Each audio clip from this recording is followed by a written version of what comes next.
Okay. One more thing to add to this. It turns out that the sociologists, Smith and company, are not content to leave moralistic therapeutic deism to teenagers. All right? Because who does teenage faith look like? Their parents' faith.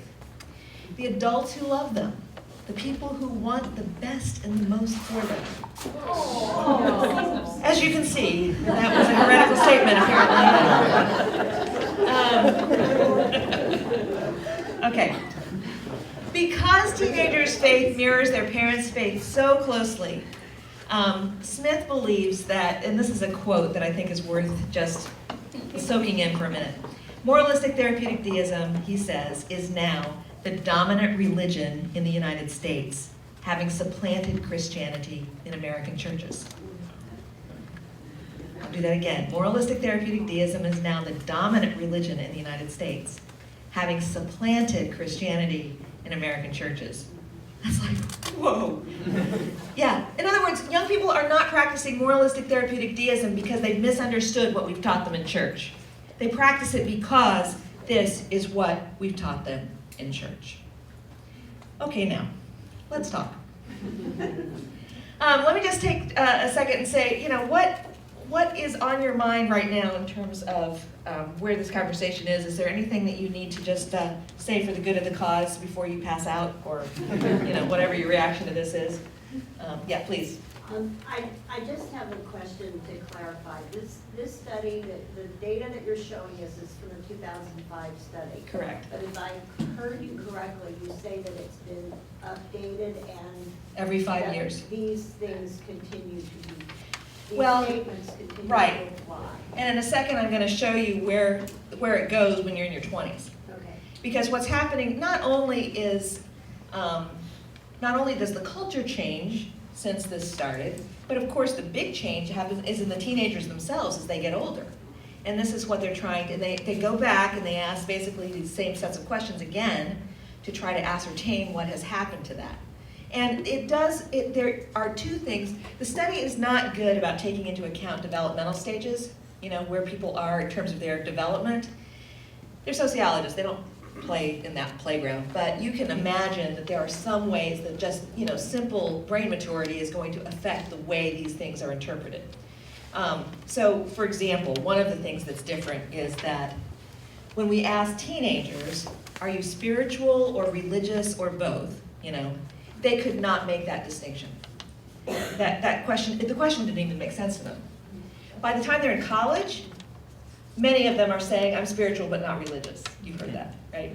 So they're beginning to make a distinction between those two categories. So there are certain things, and that has a lot to do with where they are developmentally too. They can do more nuance, they can think, in more abstract categories and that sort of thing. So they get the same shit. Please.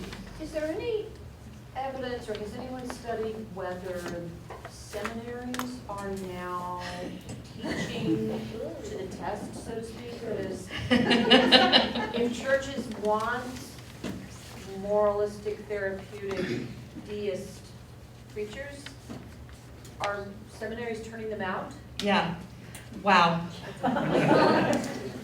Yeah, the other way I hear that question posed is this who comes to seminary? Yes and no, right? I mean, most people who aren't in that 8%, don't think about seminary. Most people who are not in that 8% don't go to church, right? So seminary is certainly not on their radar. But here's the thing. I mean, this is not new, right? In fact, the title, my book is called Almost Christian, which is where some of this is chronicled. And the title of that book, I ripped off from a John Wesley sermon that he preached in like 1737 or something like that to a bunch of college students in Oxford. Okay, so same problem. He didn't call it moralistic therapeutic deism, but we all have our version of acculturated Christianity. This happens to be where we are. So it's about when you can't tell the difference between the values of the culture and the values of the church. That's the problem, the central problem that we all have. And yes, typically, all of us, we would love to have a God who just affirms everything we already believe, right? it would be great if we could just be comfortable all the time. That happens not to be Christianity, but it is moralistic therapeutic deism. And it's the most natural thing in the world. For every person, pastors, congregations, all of us, to want to be left alone. So, yeah. I'm going to go back to what AG said, because she emphasized the Accessibility, right. of the right-hand page. And I think what we need to do is, if we talk about Jesus, make his life and his message relevant to the teenagers. So maybe I'm one of the, parents who's inculcating my children, with something less than what you're, defining Yeah. as the Apostles' Creed of Christianity. Yeah. But I think we really do need to work hard at making things relevant for them.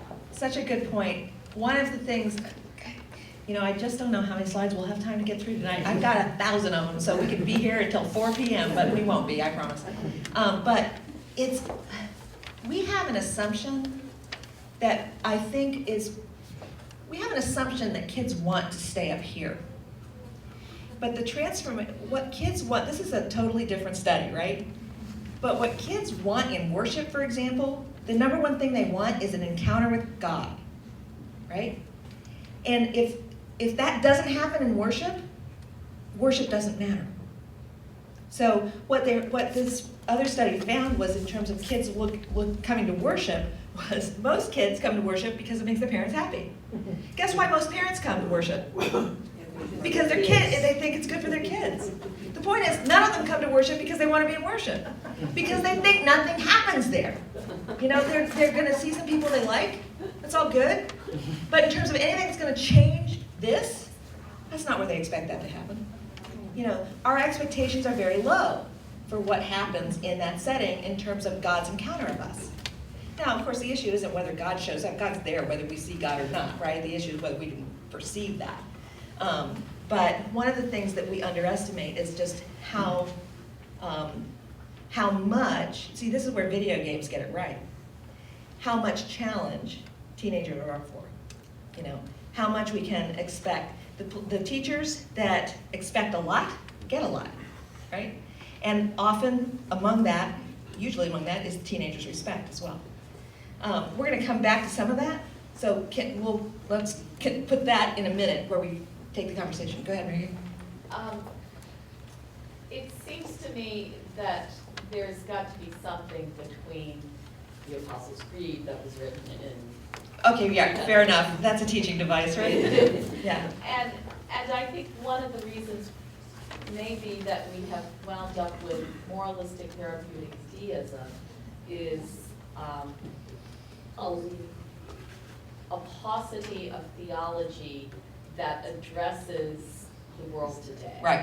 Right. And if we can't talk about God in a way that makes peace with science and technology and everything else, then all we have to cling to is moralistic therapeutic. Right. And the other thing is that in terms of making it matter, we can talk all day about it. Do you know anybody whose life has actually changed because of it? Are you living this out in a way where you love me the way you are saying God loves us? Because I don't know what that love looks like unless I see it from you. So that what's in between the Apostles' Creed and MTD is a human being who embodies in a way that they can connect. We may or may not get to this, but one of the things that we know in terms of young people's, one of the things that hands-on faith with young people is the ratio of adults to kids. I know that this is something that you've talked about in this kind of congregation. We tend to think that it's good to have a low teacher-student ratio, like one teacher to 5 kids. It's actually flipped. It's 5 adults for every 1 kid.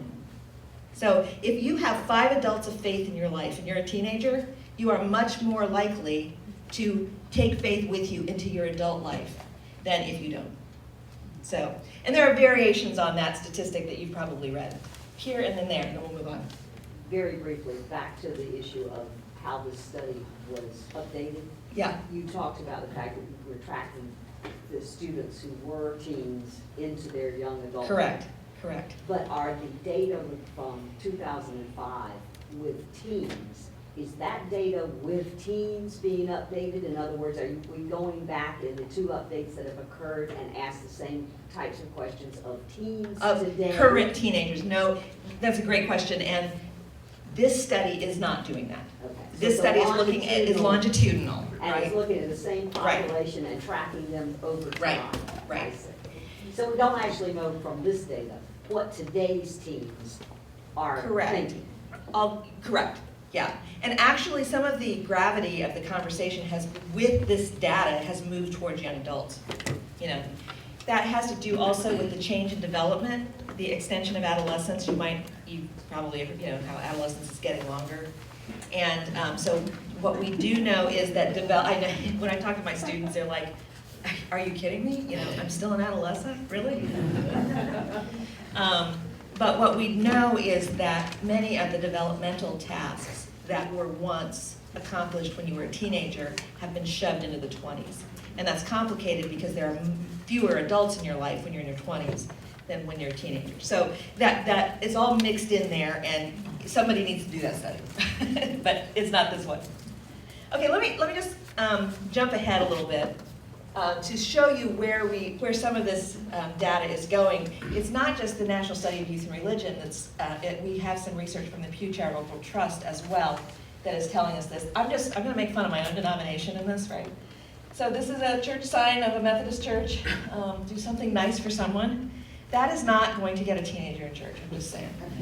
You might notice, though, the Hispanic congregation, Cristo Vive. Right? Christ lives. Okay. So what we know going forward is that moralistic therapeutic deism is not something that has a lot of traction as you get older. You know, it's easy to break up with. And so what we know going forward is that the fastest growing religious group in America is what? Do you know? No. Nuns, right? Right? Not her. Those. Nuns are people who check the box nun when asked what their religious affiliation is. Okay, they are not necessarily unreligious. In fact, because people are now parsing out this research more, a lot of kids who check nun might be non-denominational, right? Or an even larger number of them understand themselves to be faithful people, but don't attend a church, right? So they will check none. So how much this is miscategorized, we don't know yet. What we do know is that about 1 in 4 people in the United States are now in this category. It's the fastest growing religious group, and it is growing fastest among young people. So Time Magazine says this is one of the 10 ideas that's going to change our lives.